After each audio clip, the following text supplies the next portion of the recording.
So I just wanted to kind of go through some of the things that I did to adjust and change and kind of maybe streamline some of these cars' lines and just little attributes that had kind of bugged me about the car. So just kind of wanted to point those out in this video so that kind of people have more of a watchful eye of the difference between stock and just the little subtle difference that I have done on my car. Obviously, some of which are just, as for starters, like these bumper bolts that used to be on there from the factory. I got rid of those. I shaved those off, basically weld them from the inside and then cut them off the other end. Obviously, that's why you don't see them anymore.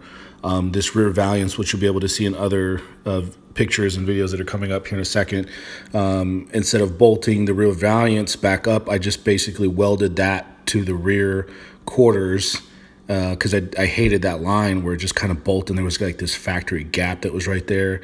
We did that.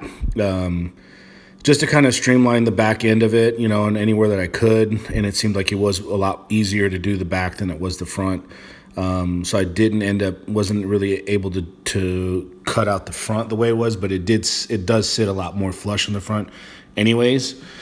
So we ended up doing that to the back. And again, from what you can see here, the little things that you might notice, no carriage bolts, and then the rear valance is there, it's not bolted. It's just kind of one piece.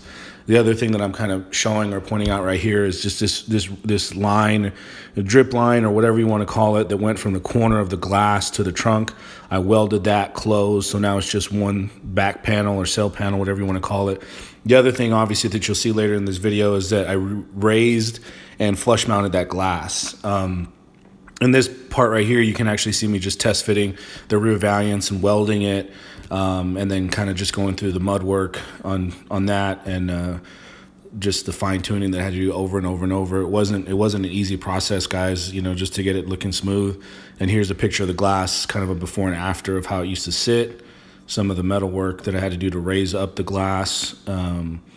And right here, I'm just kind of pointing out the actual tail lights because they look like shit. They were like brown. They had like paint on them and just age and wear. And I ended up just basically sanding them down with 2000, wet sanding them with 2000 real good, and clear coating them. And then for the exhaust tips, I'm going to show before and after as well. It's pretty easy with that. I just got some Blue Magic polish cream and I just polished the shit out of them. I polished like 3 or 4 times, and you can see it's like a mirror finish, just like brand new, which I didn't even think I was gonna be able to save those or the lights, and they look fucking brand new. So something you guys might want to try on your car. Here I'm just kind of showing the side piece right before I get into the before and afters of how this rear quarter and that rear valance just kicked my ass, and even the lip was just fucking rust, which kind of good is the only spot that had rust, but it was a pain in the ass. Here you can see the second skin that I welded on the inside, and then the actual quarter panel that I ended up welding on the outside. This is some of the beginning stages of just the welds, and then starting the body work, and then actually finding a piece that thought I was done. Ended up finding another piece of rust and cutting that whole shit out, and kind of had to custom make my own lip, which was not easy. But I feel really confident on how it came out. I feel like it's identical to the line, as you can see. There's me welding it on there.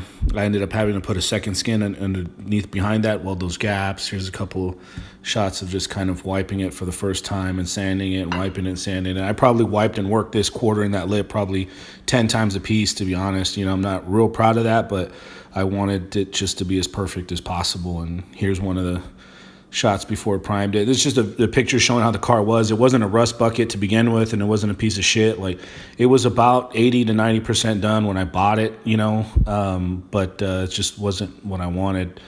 And again, here's the kind of the before and after. Also shaved the door handles off, and I cut that drip pan off of the side because it had chrome, and I really didn't want too much chrome on the car at all. So I'm just basically showing how I cut it off and then kind of made that lip to just have some kind of style line.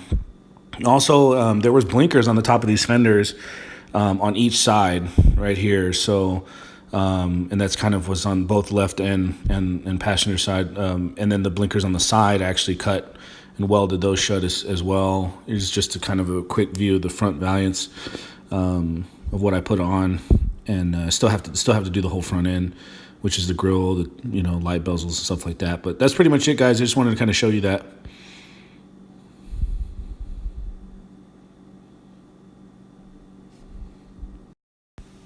I'm going to be doing a lot of other videos too, guys, just like finishing the front grille and the lights and stuff, and kind of doing obviously the total finished package, and also video on the interior too. So just kind of stay tuned.